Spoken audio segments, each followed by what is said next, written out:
আসসালামু আলাইকুম। আশা করছি সবাই ভালো আছেন। আলহামদুলিল্লাহ আমরা বেশ ভালো আছি। নতুন আরও একটি ভিডিও নিয়ে আসলাম, শুরু থেকে শেষ পর্যন্ত দেখবেন, ভালো লাগবে। এই তো দেখতেই পাচ্ছেন, রাতের বেলা কাজ শুরু করে দিয়েছি। বাসায় কেউ নাই, ভাবলাম এই সুযোগ সুবিধা আমি এই কাজটা করে নিই, কারণ বাসায় থাকলে আর এই বাড়তি কাজগুলো করা যায় না। সে কারণে ভাবলাম কেউ যখন নাই তো এই কাজটাই করি। অনেক দিন আগে বুটের ডাল বেটে রেখেছিলাম সেদ্ধ করে, তো এখন ভাবছি হালুয়াটা সুন্দর করে বানিয়ে নিই। বানানো উচিত ছিল আরও আগেই, তবে সময় সুযোগ হয়ে উঠছিল না। আর ভাবছিলাম আপনাদের সাথে একটু শেয়ার করব, সেই ধরনের সুযোগ সুবিধা আর কি হয়ে উঠছিল না, সে কারণেই কিন্তু আমি বানাইনি। আর এখন হলো বুটের ডালের হালুয়াটা বানিয়ে নিলাম, তো আপনাদের সাথে একটু শেয়ার করলাম। এখানে তেমন কোনো কিছুই দিতে হয় না, আপনারা তো দেখতেই পাইলেন। আমি প্রথমে ঘি দিয়েছি কড়াইয়ের ভিতরে, তারপরে কিন্তু হালুয়াটা দিয়ে দিয়েছি, মানে বুটের ডাল বাটাটা দিয়ে দিলাম। তারপরে চিনি দিয়েছি এবং সেই সাথে 2-1টা লং এলাচ দিয়েছি। আপনারা দিলেও পারেন, না দিলেও পারেন। চিনি আর নামানোর কিছুক্ষণ আগে একটুখানি গুঁড়া দুধ দিয়েছি। আপনারা চাইলে আরও বেশি করে দিয়ে নিতে পারেন, তবে আমার মনে হলো না আর দেওয়ার, তো আমি দিলাম না। ঘি দিলে আর কিছুই লাগে না, শুধুমাত্র ঘি, চিনি আর একটু এলাচের গুঁড়া দিলেই যথেষ্ট। তো আমি কিন্তু এইভাবে হাতেই সমান করে নিলাম, কোনো কিছু দিয়ে করলাম না, হাত দিয়ে সুন্দর করে 4 কোণা চেক করে নিলাম। এখন হলো পিস পিস করে কেটে আমি হালুয়াটা সুন্দর করে রেখে দিব, এবং যার খাওয়ার যখন খুশি খেয়ে নিতে পারবে। তো দেখতেই পাচ্ছেন, এই যে অনেক তাড়াতাড়ি কিন্তু এই হালুয়াটা বানানো হয়ে যায়, আর বানাইতেও তেমন কোনো ঝামেলা নেই, কিন্তু শুধুমাত্র আলসামিটা বাদ দিয়ে দিলেই হয়। আমি কিন্তু আলসামি করে এই বুটের হালুয়াটা বানাচ্ছিলামই না, এখন আমি সুন্দর করে বানিয়ে নিলাম। এটা আপনি রুটির সাথে খেতে পারেন বা এমনিও খেতে পারেন। সকাল সন্ধ্যা যখন খুশি হাতে করে একটু বের করে এক পিস নিয়েও খেতে পারেন, বসে বসে প্লেট ভর্তি করে নিয়েও খেতে পারেন। এই তো দেখতে পাচ্ছেন, খুব সুন্দর করে বানিয়ে নিলাম বুটের হালুয়া। তো চলে গেল রাতের বেলা, রাত তো শেষ, চলে আসলাম পরের দিন সকালবেলা। দেখতেই পাচ্ছেন, সকালবেলা শুরুতেই আমি কিন্তু পেঁপে কেটে নিচ্ছি, কারণ এই পেঁপেগুলো গতকাল রাতের বেলা নিয়ে এসেছি। তখনই কিন্তু ছেলেদের খাওয়ার ইচ্ছে ছিল, কিন্তু আবার হালুয়া খেয়েছে বলে আর খেলো না, তো রেখে দিয়েছিলাম। এখন ভাবলাম সকালবেলা কেটে দিই, তা না হলে আবার কে কখন আসে কি করে না করে, আমি কেটে রাখি, যার যখন খুশি খেয়ে নিতে পারবে।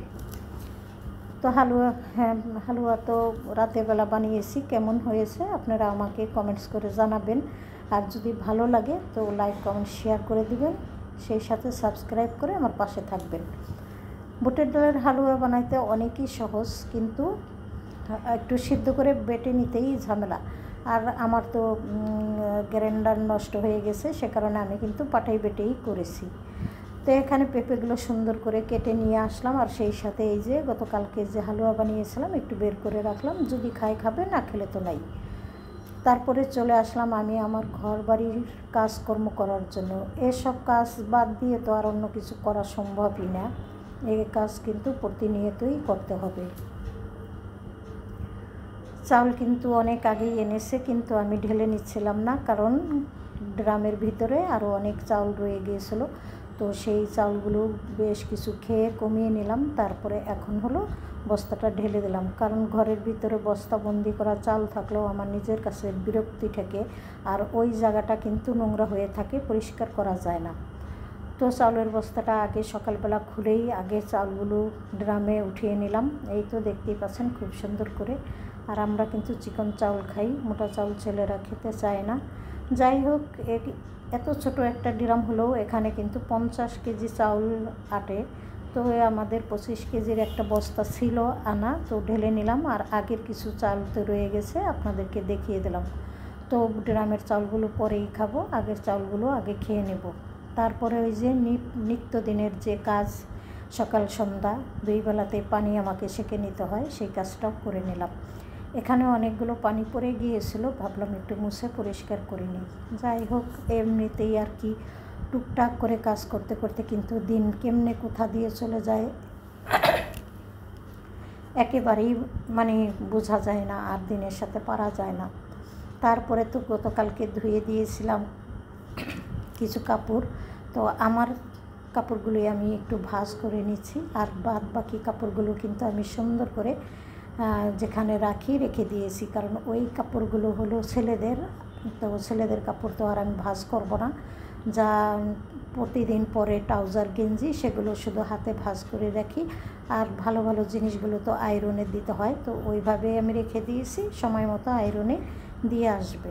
আর এরই মাঝে কিন্তু আরও কতগুলো কাপড় আমি ধুয়ে পরিষ্কার করে নিয়েছি, এই তো দেখতেই পাচ্ছেন বারান্দাতে দিয়ে দিয়েছি, প্রায় শুকিয়ে আসছে, তখন আপনাদের সাথে আমি একটুখানি শেয়ার করলাম। আর আজকে কিন্তু প্রচণ্ড রোদ উঠেছে, এখন কেন জানি একটু ছায়া পড়েছে এবং প্রায় সন্ধ্যাও হয়ে আসছে, এরকম একটা ব্যাপার। তো আমি কিন্তু বিছানাপত্রগুলো একদম টান করে ঝেড়ে পরিষ্কার করে নিয়েছি, এই যে দেখতেই পাচ্ছেন। সবসময় চেষ্টা করি এভাবে টান রাখতে বিছানা চাদর, তবে আসলে হয়ে ওঠে না, অনেক সময় নিজের শরীর স্বাস্থ্য ঠিক থাকে না, তখন কিন্তু ঘর দরজার কোনো কাজই করতে একেবারেই ভালো লাগে না। তো নিজের কাজ, নিজের ঘর, নিজের সংসার কেউ তো আর বলার নেই, যখন যেভাবে সুবিধা সেভাবেই করে নিই। তারপরে চলে আসলাম রান্নাবান্না করতে। দেখতেই পাচ্ছেন এখানে আজকে কি রান্না করতেছি, পটল আর পাবদা মাছ ভেজে ভুনা করব। অতিরিক্ত কোনো কিছুই আমি আজকে রান্না করব না, কারণ গতকালকের কিছু রান্নাবান্না রয়ে গেছে, সেগুলোও কিন্তু খেয়ে শেষ করতে হবে। প্রতিনিয়তই যেভাবে কিছু না কিছু থেকে যায়, যদি সেগুলো বাদ দিয়ে দেওয়া হয় তাহলে তো আর হয় না। আসলে আগে আর পরে ভিডিওর সবাই কিন্তু সেগুলো খেয়ে নেয়, হয়তো কেউ দেখায় আর কেউ দেখায় না, এটাই হয়েছে সত্য।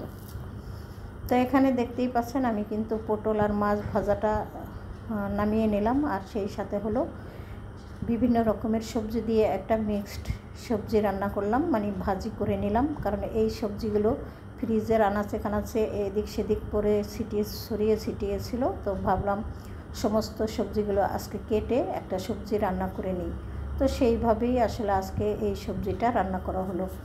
আর এদিক থেকে রান্নাবান্না আমার শেষ, কিন্তু খাওয়া দাওয়া তো আরও দেরি। বুয়াও চলে এসেছে, ভাবলাম আগে ঘর বাড়ি পরিষ্কার করে দিয়ে যাক, তারপরেই আমি ডাইনিংয়ে খাবার দিয়ে দিব। আর এইভাবেই কিন্তু সুন্দরভাবে ঘরের কাজকর্মগুলো করে নিলে হয়তো বা অত বেশি একটা খারাপও লাগে না, বা কাজকর্ম কিন্তু একদম সুন্দরভাবে ডিসিপ্লিনভাবে করা যায় এবং নিজেকেও একটু সুন্দর আরামায়েশ করে সময় দেওয়া যায়। যাই হোক, বুয়া দেখেন ঘর মোছার ছিঁড়ি আসলে এক ধোয়াতেই একবার মানে পরিষ্কার করে নিয়ে এলো ন্যাকড়াটা, তারপরে কিন্তু সারা ঘর মুছে ফেলছে একেবারে। আর আমরা যদি হতাম হয়তো এইটুক মোছার ভিতরে 3 বার ন্যাকড়াটা ধুয়ে নিতাম, কিন্তু কিছু বলা যাবে না, বললে হয়তো একটু মন খারাপ করে এবং হয়তো বা কাজ করবে না, এরকম একটা ভয়ও দেখিয়ে থাকে। তো কী আর করার, শীত চলে এসেছে, এখন আর ওনার সাথে কোনো কথাই বলবো না, শীত পর্যন্ত অন্তত কাজ করুক। তারপরে চলে আসলাম, এই তো দেখতেই পাচ্ছেন ডাইনিং ম্যাট বিছিয়ে নিয়েছি। আপনারা জানাবেন এই রকম থাকলেই কি সুন্দর হয়, নাকি এই ডাইনিং টেবিলের উপরে আরও কিছু ম্যাট বিছিয়ে দিলে ভালো হয়। তো ডাইনিং ম্যাটটা কেমন হয়েছে তা তো আপনারা জানাবেনই, আর সেই সাথে আমি আবার দেখাবো আপনাদেরকে যে ম্যাট বিছাইলে কেমন হয়, যেগুলো মানে আরও অনেক আগের কিনা। এই ডাইনিং টেবিল তো 20 বছর হয়েছে, আরও বেশিও হয়েছে বানিয়েছি, তখন ওই ম্যাটগুলো আমি আসলে কিনেছিলাম, তো এখনও পর্যন্ত আমার কিন্তু খুব সুন্দরভাবে ভালো আছে, তো আপনাদের সাথে শেয়ার করব। আপনারা জানাবেন যে এই ম্যাটগুলো কি বিছিয়ে রাখলে ভালো হয় নাকি ম্যাটগুলো সরিয়ে রাখলে ভালো হয়। অবশ্যই কিন্তু কমেন্টস করে আমাকে জানাবেন। আপনাদের উপদেশ বা আদেশ বা যাই বলেন না কেন, অপেক্ষায় রইলাম। আপনারা যেভাবে সাজেশন করবেন সেইভাবে হয়তো আমি আমার ডাইনিং টেবিলটাকে সাজিয়ে রাখবো। এই তো এখন আমি হলো খাবারগুলো দিয়ে দেব, তারপরে আমি গোসল করতে নামাজ পড়তে চলে যাব। আমি হলো সবার শেষে খাবো, অনেক সময় একসঙ্গে খাই, অনেক সময় পরে খাই, আবার অনেক সময় খাওয়া দাওয়া করে গোসল করে নামাজও পড়ি। আসলে বিভিন্নভাবে আমাদেরকে চলতে হয়, এটা আমি বলতে কোনো কথা নেই, প্রত্যেকটা ঘরের গৃহিণীরই এইভাবে কাজ করতে হয়। তো দিয়ে দিলাম ডাইনিংয়ে খাওয়া দাওয়াতেও শেষ হয়ে গেছে। তারপরে চলে আসলাম আমি যে প্লেট বাটিগুলো ধুয়ে নিতে, কারণ গোসল যেহেতু করা হয়নি তো কী আর করার, প্লেট বাটি একবারে ধুয়ে তারপরে চলে যাব। এখন হলো বাজে 1:45 মতো, এর বেশি বাজে না, হয়তো বা একটু কমই বাজে। তো যাই হোক, আমি কিন্তু প্লেট বাটিগুলো খুব সুন্দর করে ধুয়ে নিলাম, কারণ না ধুয়ে নিলে ভালো হয় না, আর আমার নিজের কাছেও ভালো লাগে না। রান্নাঘর তো পরিষ্কার করে রাখবই, এটাতে কোনো ভুল নেই।